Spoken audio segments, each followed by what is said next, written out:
पहले, तब से इस देश के 80 करोड़ से ज्यादा गरीबों के घर में मुफ्त में राशन पहुंचा रहे हैं। लेकिन मुझे कभी जाकर के गरीबों के बीच में बैठ करके बात करने का मौका नहीं मिला था। आज मध्य प्रदेश सरकार ने मुझको आप सबके दर्शन करने का सौभाग्य दिया। आज मैं दूर से सही लेकिन मेरे गरीब भाइयों बहनों के दर्शन कर रहा हूं, उनके आशीर्वाद प्राप्त कर रहा हूं और उसके कारण मुझे गरीबों के लिए कुछ न कुछ करते रहने की ताकत मिलती है।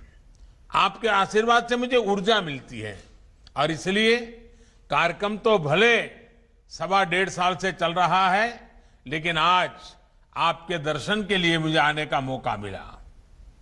अभी मैं हमारे मध्य प्रदेश के कुछ भाइयों बहनों से बात कर रहा था कि इस संकट काल में सरकार से जो मुफ्त अनाज मिला है वो हर परिवार के लिए बड़ी राहत बन करके आया है।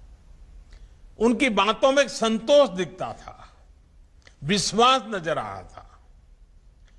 हालांकि ये दुखद है कि आज एमपी के अनेक जिलों में बारिश और बाढ़ की परिस्थितियां बनी हुई हैं।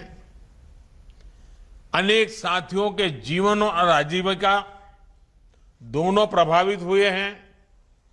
मुश्किल की इस घड़ी में भारत सरकार और पूरा देश मध्य प्रदेश के साथ खड़ा है। शिवराज जी और उनकी पूरी टीम खुद भी मौके पर जाकर राहत और बचाव काम को तेजी से कर रही है। एनडीआरएफ हो, केंद्रीय बल या फिर हमारे एयरफोर्स के जवान, हर प्रकार की मदद इस स्थिति से निपटने के लिए राज्य सरकार को जो कुछ भी जरूरत है वो सारी मदद उपलब्ध कराई जा रही है। भाइयों और बहनों, आपदा कोई भी हो, उसका असर बहुत व्यापक होता है, दूरगामी होता है। कोरोना के रूप में तो पूरी मानवता पर 100 साल में सबसे बड़ी आपदा आई है। पिछले 100 साल में दुनिया के किसी देश ने ऐसी मुसीबत नहीं देखी।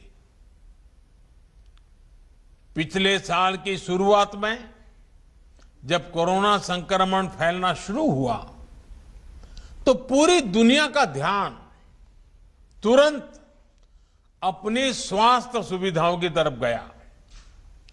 हर कोई अपनी मेडिकल सुविधाओं को सशक्त करने में जुट गया। लेकिन इतनी ज्यादा आबादी वाले हमारे भारत के लिए तो ये चुनौती बाकी दुनिया से और भी बड़ी मानी जा सकती है, क्योंकि हमारी आबादी भी बहुत है। हमें कोरोना से बचाव और इलाज के लिए मेडिकल इंफ्रास्ट्रक्चर तो तैयार करना ही था। इस संकट से उपजी दूसरी मुश्किलों को भी हल करना था।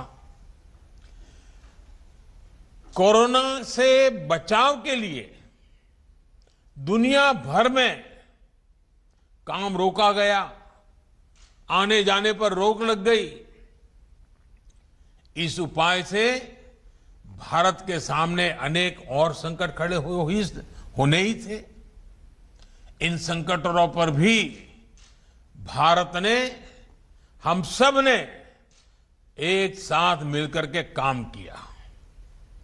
हमें करोड़ों लोगों तक मुफ्त राशन पहुंचाना था ताकि भुखमरी की स्थिति ना बने। हमारे बहुत सारे साथी गांवों से कामकाज के लिए शहर जाते हैं। हमें उनके खाने पीने, रहन सहन का प्रबंध भी करना था और फिर गांव लौटने पर उनके लिए उचित रोजगार भी सुनिश्चित करना था। ये सारी समस्याएं एक साथ हिंदुस्तान के हर कोने में